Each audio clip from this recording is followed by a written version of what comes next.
Assalamualaikum warahmatullahi wabarakatuh. Waalaikumsalam warahmatullahi Alhamdulillah wabarakatuh. wassalatu wassalamu ala Rasulillah Sayyidina Muhammad bin Abdullah wa ala alihi wa sahbihi wa man walah la haula wa la quwata illa billah amma ba'du. Hadratul mukarramin wal wabil khusus al mukarram Syekhuna Az-Dzuktur Kyai Rahiman MA mata'an Allah bitul hayati serta rekan-rekan para ketua, para senior leader dan santriwan santriwati yang insya Allah akan meluncur hadir ya Pak ya. Kita alhamdulillah di hari ini sudah mulai aktif lagi kajian di Masjid Al-Mulisin, khususnya umumnya di Witel Jakarta Utara. Dan untuk pemateri pada kesempatan kali ini yaitu guru kita yang mulia Al-Mukarram Dr. Kyai Rahman dan akan menyampaikan materi sesuai yang diajukan manajemen yaitu menegakkan amanah di ranah profesional. Berhubung waktu sudah makin meluncur ke jam 1, waktu kita tinggal sedikit, maka dipersilakan kepada Al-Mukarram Dr. Kyai Rahman untuk menyampaikan tausiahnya. Nah nanti di akhir barangkali ada pertanyaan bisa sentai silakan ataupun tidak ada nanti kita tutup. Dan kemudian sebelum berakhir diharapkan teman-teman untuk memunculkan videonya karena untuk jadi eviden laporan kita ke manajemen bahwa kajian sudah dimulai. Itu saja, terima kasih. Silakan kepada Al-Mukarram untuk memulai kajian. Fadhol, masykuran. Assalamualaikum warahmatullahi wabarakatuh. Waalaikumsalam warahmatullahi wabarakatuh. Alhamdulillah. Alhamdulillahilladzi ja'ala lana wa iyyakum minal 'aidin wal faizin wa khatama bihi syahras siyam lil mukhlisin wa ja'ala min ta'atihi 'izzad dunya wal akhirah lit ta'i'in. Asyhadu an la ilaha illallah wahdahu la syarika lah syahadatan tutahhirul qulub minal ghissil la'in. Wa asyhadu anna sayyidana Muhammadan abduhu wa rasuluh atwa'ul khalqi li rabbil alamin. Allahumma salli wa sallim wa barik ala sayyidina wa maulana Muhammadin wa ala alihi wa sahbihi alladhina tabat nufusuhum wa saghat qulubuhum fakanu humus sa'adatal mansurin. Amma ba'd. Qala Allah Ta'ala azza wa jalla fi kitabihil karim. A'udzu billahi minasy syaithanir rajim. Innallaha ya'murukum an tu'addul amanati ila ahliha. Wa idza hakamtum bainan nas an tahkumu bil 'adl. Innallaha ni'ma ya'idzukum bih. Innallaha kana sami'an basira. Al-ayah, sadaqallahul azim. Bapak-bapak, ibu-ibu, hadirin dan hadirat jamaah, para pemirsa, karyawan dan karyawati Telkom Jakarta Utara yang semua mudah-mudahan di siang hari ini diharapkan selalu dirahmati dan dimuliakan oleh Allah Subhanahu wa Ta'ala. Setelah kita melaksanakan salat zuhur, saat ini kita lanjutkan dengan mengikuti kajian, yaitu kajian mengenai pembinaan karakter manusia dalam perspektif Islam. Bapak Ibu yang saya hormati, agar kita memiliki suatu keberhasilan dalam suatu tugas atau pekerjaan, maka petunjuk agama kita mengarahkan kepada diri kita, membimbing kepada diri kita agar mengikuti suri tauladan atau uswah Rasulullah Shallallahu Alaihi Wasallam. Tolong keberhasilan suatu pekerjaan atau suatu tugas itu sebenarnya bisa kita lihat bagaimana kiprah di saat Rasulullah Shallallahu Alaihi Wasallam menjalankan pekerjaan atau menjalankan tugas di dalam bidang ekonomi. Misalkan Rasulullah sangat berhasil untuk memperoleh keuntungan. Begitu juga di bidang politik, begitu juga di bidang hukum, begitu juga di bidang pendidikan. Rasulullah Shallallahu Alaihi Wasallam selalu meraih kesuksesan dan keberhasilan. Ternyata diteliti oleh beberapa pengamat, keberhasilan itu terletak pada fokus sifat amanahnya Nabi Muhammad Sallallahu Alaihi Wasallam. Oleh karena di sini kita harus mengikuti akhlak Rasulullah dalam artian karena Rasulullah memiliki sifat amanah. Amanah ini berarti jujur. Amanah ini juga bisa berarti dipercaya. Lawan daripada amanah ini adalah khianah. Bapak-bapak, ibu-ibu yang saya hormati, dalam pandangan ilmu tauhid, teologi Islam, manhaj ahlus sunnah wal jamaah, bahwa amanah ini masuk kepada kategori sifat wajib bagi Rasulullah. Kalau didefinisikan, amanah ini adalah hifdzu zawahirihim wa bawatinihim. Terpeliharanya diri seorang Rasul dari kesalahan, dari penyimpangan, dari penyelewengan, baik secara zahir maupun secara batin. Bagaimana kita mengikuti amanahnya Rasulullah, sedangkan kita bukan Rasul? Nah, di sini amanah yang dimaksud yang harus kita ikuti dari Rasul adalah bersifat masyru'. Masyru' itu adalah hal-hal yang disyariatkan. Karena manusia itu cenderung mengikuti dua jalur. Jalur mengikuti hawa nafsu, jalur mengikuti akal sehatnya. Ketika dia mengikuti akhlak Rasulullah, berarti dia harus mampu mengendalikan nafsunya. Selanjutnya, dia akan memilih jalan yang sesuai dengan logikanya, sesuai dengan syariatnya. Bapak-bapak hadirin dan hadirat yang saya hormati, kembali ketika orang ini beramanah, artinya memiliki sifat amanah. Sifat amanah ketika dalam pekerjaan, itu penekanannya ketika dia sudah membaca bismillah, mau bekerja, maka seorang muslim profesional ya, akan selalu berada pada jalur yang benar.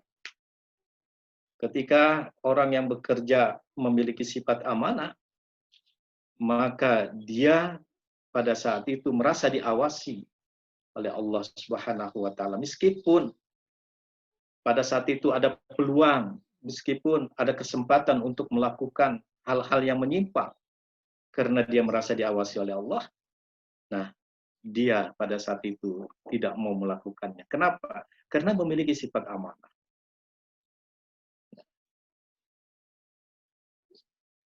Dengan sifat amanah itu seorang, segala penyimpangan dan segala penyelewengan ini akan bisa dicegah. Oleh karena di dalam Al-Quran surah An-Nisa ayat 58, Allah Subhanahu wa taala berfirman, "Innallaha ya'murukum an tu'addul amanati ila ahliha. Wa idza hakamtum bainan nas an tahkumu bil 'adl Innallaha ni'ma ya'idzukum bih. Innallaha kana sami'an basira.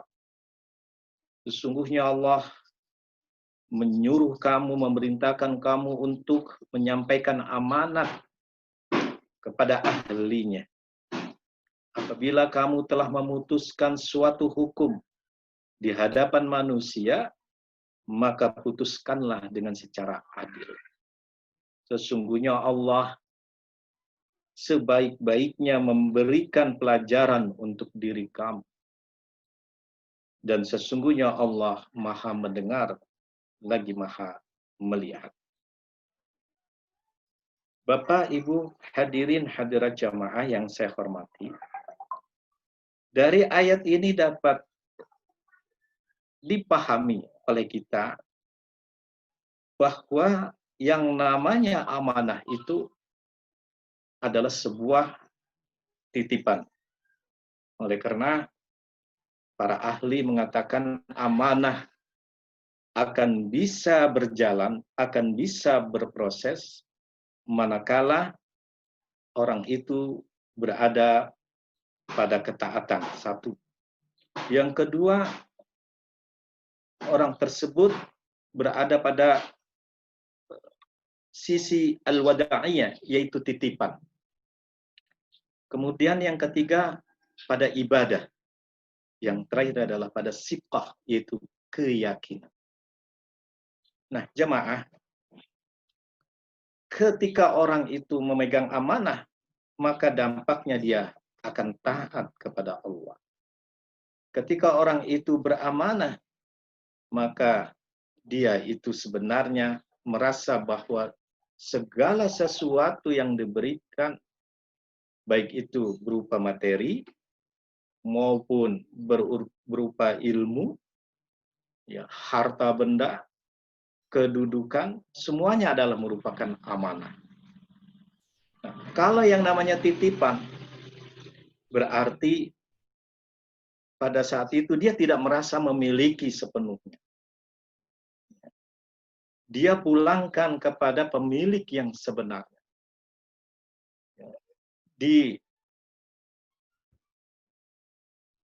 Diumpamakan orang yang memegang amanah itu seperti orang yang menjaga parkir. Nah, parkir ini, di ruangan parkir itu keluar masuk mobil, keluar masuk motor. Dia hanya menitip saja, meskipun motornya banyak, bagus-bagus, mobilnya juga mewah-mewah, tapi dia tidak merasa memiliki. Dia hanya menjalankan.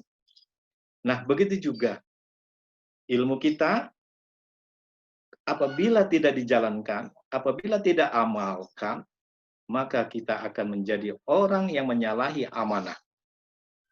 Orang punya ilmu, namun dia tidak sesuai kelakuannya dengan ilmunya, maka dia berkhianat namanya. Orang yang punya kedudukan, kedudukan ini sebenarnya pada daerah keadilan. Ya. Kedudukan ini daerahnya pada integritas hukum, tapi dia menyeleweng.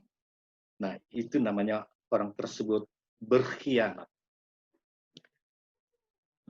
Begitu juga orang yang memiliki ilmu, skill, yang harusnya dia berorientasi bekerja, dia maksimalkan, mengoptimalkan hasil kerjanya, tetapi di tengah jalan pada saat itu dia menyimpang atau menyeleweng, mencari keuntungan pribadi dengan melakukan korupsi, manipulasi, dan sebagainya. Berarti dia itu telah berkhianat kepada ilmunya, berkhianat kepada agamanya, berkhianat kepada kedudukannya, berkhianat kepada sifat privatinya sebagai manusia. Oleh karena di sini kita harus hati-hati ya, soal amanah. Kalau amanah ini sudah disia-siakan, maka akan terjadi kehancuran. Di dalam hadis Rasulullah Shallallahu Alaihi Wasallam, kata Rasulullah, "Fa idza duyi'atil amanah fantajris sa'ah." apabila amanah itu telah disia-siakan, maka tunggulah saat kehancurannya. Qala kaifa idha'atuha? Rasulullah pada saat itu ditanya oleh seorang sahabat, bagaimana menyia-nyiakannya itu, bagaimana ya Rasulullah? Qala idza wusidal amru ila ghairi ahlihi fantadhiris sa'ah. Rasulullah menjawab, apabila seorang melakukan suatu pekerjaan tapi dia ya, bukan kategori ahlinya, maka tunggu saja saat kehancurannya. Orang yang tidak bisa ya, memperbaiki HP yang rusak, walaupun HP-nya itu milik sendiri, tapi dia tidak memiliki ilmu. Begitu dia tidak memiliki ilmunya untuk memperbaiki HP yang rusak, ini akan hancur. Nah, kita harus jujur, kita harus sportif. Kalau pekerjaan itu memang bukan ahlinya untuk diri kita, maka serahkanlah kepada ahlinya. Kenapa? Karena tadi kita harus punya amanah. Kalau misalkan orang tersebut mempunyai latar belakang pendidikan yang berbeda dengan satu tugas, ini jangan coba-coba tugas itu dikerjakan. Karena akan berantakan kerjaan, akan berantakan juga tugas tersebut. Nah, ini yang dimaksud oleh Rasulullah apabila amanah itu sudah disia-siakan. Hadirin jamaah yang mudah-mudahan dirahmati dan dimuliakan oleh Allah. Oleh karena kita bangun ya, amanah ini dengan cara yang pertama, kita harus muhasabah, artinya kita harus mengoreksi bahwa pekerjaan kita ini sesuai apa tidak dengan perintah Allah. Kita harus juga pada saat itu muhasabah. Apakah pekerjaan yang kita jalankan ini sesuai dengan ilmu dan skill kita apa tidak? Kemudian juga pekerjaan itu yang kita jalankan ini sudah murni seutuhnya mengikuti petunjuk atau mengikuti perintah Rasul, uswatun hasanah Rasulullah. Nah, begitu jamaah.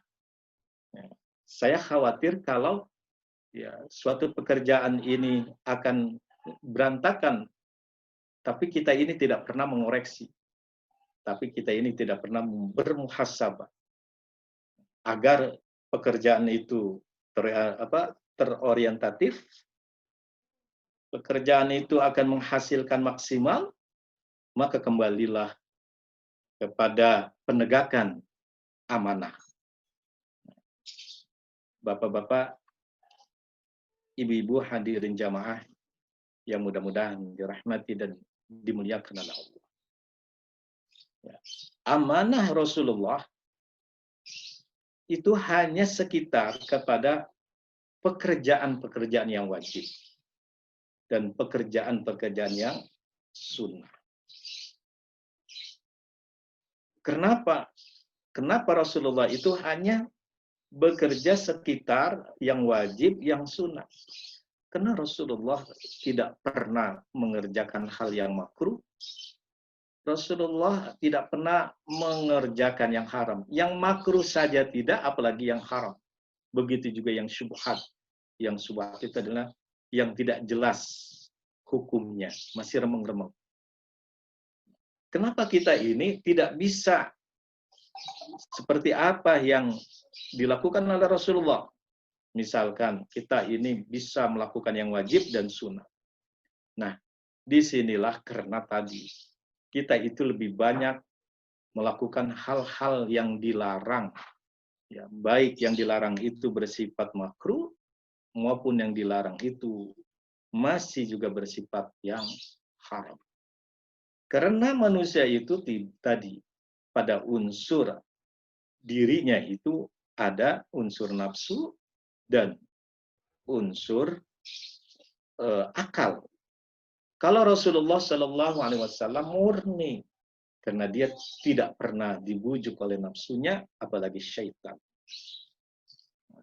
Karena itu, sekali lagi, ada anjuran kita ini mengikuti uswah Rasulullah. Berarti kita berupaya maksimal mengikuti yang wajibnya, mengikuti juga yang sunnah-sunnahnya.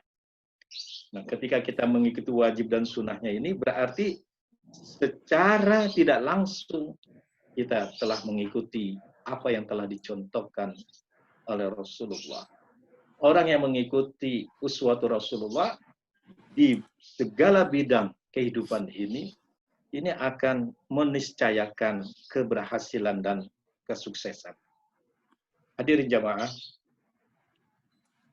satu kisah di dalam Qisatul Aulia, saya membaca ada seorang ulama Maroko di Maghribi bernama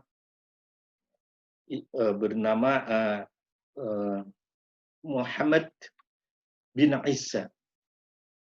Muhammad bin Isa ini punya sekretarisnya, yaitu Muhammad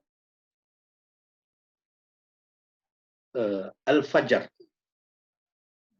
Ketika Sayyidina Isa pada saat itu menyerahkan harta bendanya kepada Muhammad Al-Fajr ini, ya, diserahkan semuanya, dipercayakan semuanya, karena dianggap Muhammad Al-Fajr ini adalah orang yang memiliki sifat amanah. Bayangkan seorang sekretaris pada saat itu dipercayakan untuk memegang harta benda, uang, dan segala-galanya oleh ketuanya seperti itu. Nah, suatu saat musim paceklik tiba, ya, di mana tempat yang dihuni oleh Muhammad bin Fajar ini berbeda dengan ketuanya itu Muhammad bin Isa tadi. Ya, berbeda, maksudnya agak jauhan. Ada kabar yang sampai kepada ketuanya, yaitu Muhammad bin Isa. Hai, Syekh Muhammad bin Isa, di kampungnya Muhammad Al-Fajr itu telah terjadi kemarau panjang. Telah terjadi peceklik panjang. Banyak orang kelaparan di sana. Saya curiga harta kamu bakal habis, ya, akan digunakan, ya, untuk sehari-hari makan orang sekampung dan termasuk dirinya Muhammad Al-Fajr itu. Dikasih informasi seperti itu. Maka Muhammad bin Isa, ya, segera dia menengok di daerahnya Muhammad Al-Fajr tadi. Ditemukan pada saat itu Muhammad Al-Fajr ini sedang memakan bangkai. Nah, ketika pada saat itu melihat dirinya memakan bangkai, maka Muhammad bin Isa menegur, ya Muhammad Al-Fajr, kok kenapa kamu itu memakan bangkai? Bangkai ini haram dalam Islam, hukumnya dimakan. Maka beliau menjawab, haram, ya, bagi orang yang memiliki makanan selain dari bangkai ini. Tapi kami di sini sama sekali tidak memiliki makanan yang ada dalam bangkai ini. Maka kampung ini makan bangkai. Maka Muhammad bin Isa pada saat itu bertanya lagi, bukankah saya ini menaruh harta banyak, menaruh uang banyak di Anda? Kenapa Anda tidak menggunakan uang dan harta itu untuk membeli makanan? Maka Muhammad Al-Fajr pada saat itu mengatakan, wahai Tuhan, memang kami memegang uang, memegang harta, tapi ini adalah amanah dari Anda, harus dijaga. Kalau kami gunakan, berarti kami telah melakukan penyelewengan. Kalau kami lakukan, berarti kami ini telah mengkhianati. Oleh karena itu lebih baik kami ini makan bangke daripada kami melakukan berkhianat. Subhanallah. Dan ini dilakukan oleh seorang ulama sekaligus pada saat itu sebagai pejabat pemerintah. Meskipun dia punya harta benda banyak, tapi harta bendanya itu bukan miliknya sendiri, tapi milik rakyat. Dia tidak berani untuk memakan hartanya rakyat kalau belum diizinkan. Seperti itulah amanah kalau dilakukan oleh seseorang. Nah, jamaah, kita berharap bahwa amanah ini bisa dilakukan di suatu tugas, terutama tugas kita di dalam kantor ini. Mudah-mudahan dengan sifat amanah, pekerjaan-pekerjaan kita, tugas-tugas kita ini akan berhasil dan meraih kesuksesan. Terima kasih. Ini saja yang dapat saya sampaikan. Mudah-mudahan ada manfaatnya. Amin. Terima kasih. Ya, kita tutup dulu dengan tafarakul majelis. Bismillahirrahmanirrahim. Subhanakallahumma bihamdika asyhadu an la ilaha illa anta astaghfiruka wa atubu ilaik. Wassallallahu ala sayyidina Muhammad wa ala alihi washabbihi wasallam walhamdulillahirabbil alamin. Assalamualaikum warahmatullahi wabarakatuh. Waalaikumsalam warahmatullahi wabarakatuh. Terima kasih kepada Al-Mukarram Dr. Kiai Haji Raiman MA yang sudah memaparkan materi pada kesempatan ini.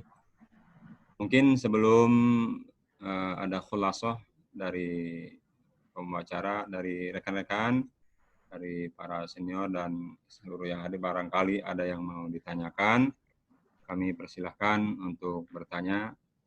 Kita kasih 3 sesi pertanyaan insya Allah. Silahkan. Oke, Pak Ustadz. Ya. Dari saya Cecep di ASO.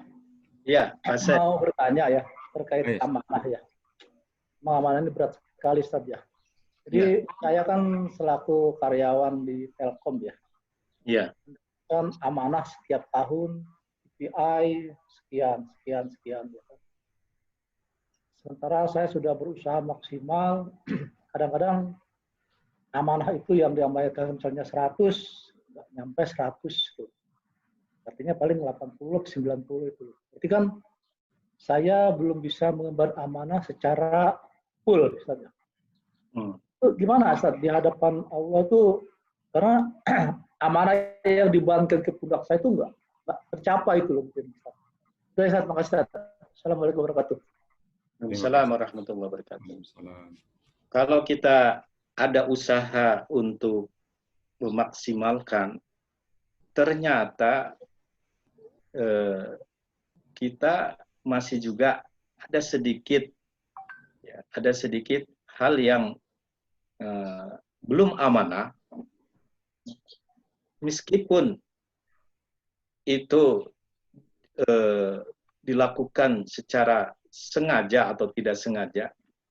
Ini menurut saya berarti sudah ada usaha. Nah, ketika berbicara usaha dalam menjalankan syariat, di dalam Al-Quran dijelaskan la yukallifullahu nafsan illa wus'aha. Allah tidak akan mentaklifkan beban kepada seseorang, melainkan pada saat itu diukur dengan kemampuannya. Jadi misalkan Pak Cecep tadi, Bapak Cecep ini hanya mampu mengerjakan dari sebagian, ya, itu kalau menurut saya sudah ada usaha, dan itu meskipun belum sempurna, masih ada juga yang barangkali kekurangan-kekurangan. Nah, itulah hal yang wajar.